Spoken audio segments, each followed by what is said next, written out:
¿Qué? ¿No me vas a hablar? No puedo, estoy muerto. Entonces resucita pues y ya nos vamos. No puedo, estoy muerto. Ah, bueno.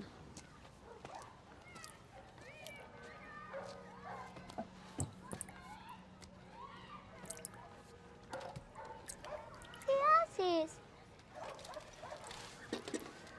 ¿Qué haces? ¿Qué haces? Ya dime. No puedo, estoy muerta. Adam Gough was born on November 28 in 1982 in Cornwall, England. Although in his early years he wasn't clear about what was he aiming for, Gough discovered his passion for editing while shooting movies with friends. It was at school making short films, just a camera with friends and messing about putting stuff together, and for me, it was the editing I most enjoyed. In the edit, I could achieve most of what I had in mind, unlike on the shoot. Gough got his first paid job in the industry when he was hired as a post-production runner in Children of Men by Alfonso Cuarón. I landed on my feet with such an incredible film and such an incredible crew as well. I learned a lot quickly. It ended up being a standout CV piece for me, so then applying for more work was easier, especially with the American crews that come in and pick out where they like. It opened a few more interviews because people knew the film and the director. Children of Men was just the beginning for Gough, as after that, he took a huge leap by going from assistant editor to full editor in highly praised movies like In Bruges by director Martin McDonagh and the award-winning Roma by Alfonso Cuarón, which meant a lot for Gough's career. In an interview with Walter Fernandez Jr., Gough mentioned, "I remember the day Alfonso called me up and told me the next project was going to be Roma." Gough recalls, "I honestly thought the phone call was going to be, not this one, it might be a bit tricky. He phoned me up and said, 'We're good to go. We're going to need you out there in a couple months.' I told him, 'You do know my Spanish is not great. In fact, it's non-existent.' He was incredibly supportive and said, 'Don't worry, mine's good enough. I think we can get through it.'" Gough thought that working with a different language would be a challenge, but the movie turned out to be a success, and Gough shared his secret to editing in a different language. "I had a fantastic assistant that was putting markers on everything and translating it for me. Then, I would just edit the rhythm of the dialogue. There were moments it got tricky, but I got myself into a headspace of understanding the rhythms of the languages as long as you know where the emphasis is. I haven't caught in English for 2.5 years." Gough has clearly developed a style that over the years has been getting even better and better to convey the message portrayed on screen. I'll now show 2 clips edited by Gough from Roma and In Bruges. Manifestación de estudiantes. Ay, Dios mío. No los vayan a golpear otra vez. Mira, ahí se va uno.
¿Dónde está?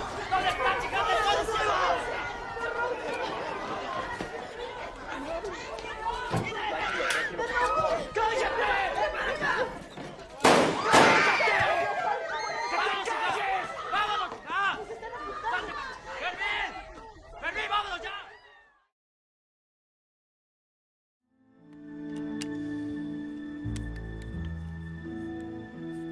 Sorry, right?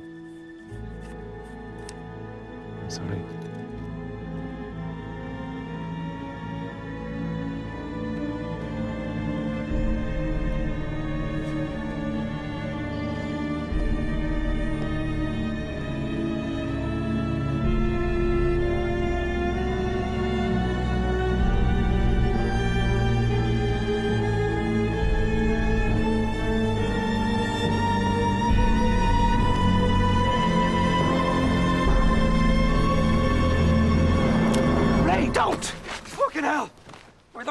you come from? I was behind the thing. What the fuck are you doing, Ray? What the fuck are you doing? Nothing. Oh my God. You were gonna kill me. Oh, wait, what? You were gonna kill yourself? What? I'm allowed to. No, you're not. What? I'm not allowed to, and you are? How's that fair?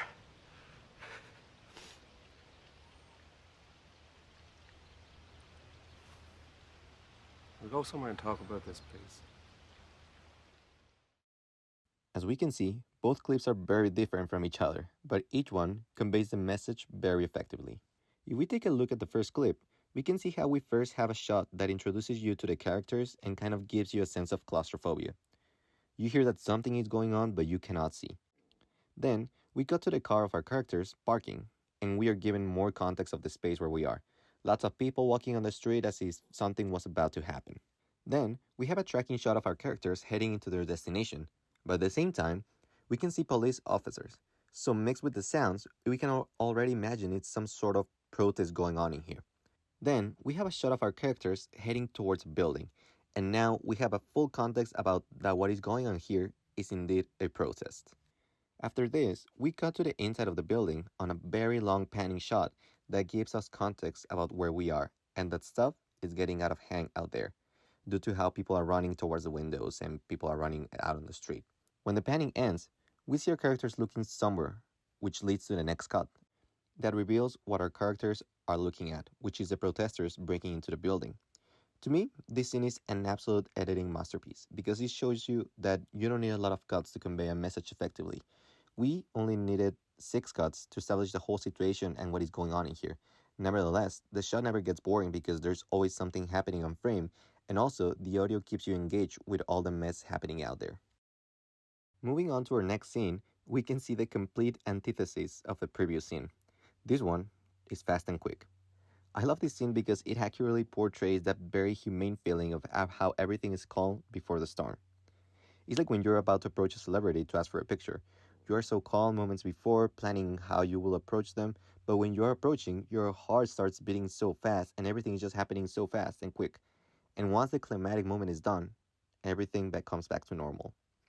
In this case, we start with longer shots of Brendan Gleeson's character planning his killing. Not too many cuts, yet however, as he starts approaching his target, the cuts become faster, until it reaches the maximum point in here, where after that, the pace goes back to normal. All of this accompanied with an amazing piece of music. What this creates is a feeling on the border of rush and feeling nervous about what's about to happen. Along with the cuts, we have a lot of close-ups to show the reaction of the characters, like in here, for example, we have Gleeson's character being weirded out, or in here, we have Colin Farrell's reaction when he realizes that he was about to get killed. I learned a lot of things from analyzing Gough. However, my main takeaways are: you need to know what you want to achieve with your cuts before you start editing. If your cuts contradict what's happening on screen, it will deceive the audience. Number 2. Fast-paced cuts can be used to create nervousness and expectation, while longer cuts can be useful to add context to a scene and give information to the viewer. 3. Close-ups are good to convey an emotion, no matter the language. My questions for the class are: Number 1. In the Roma scene, if you had to add one more cut, where would you have placed it? And second, on the second scene from In Bruges, if they ask you to take out one cut, which one would you choose and why? Thank you all for watching.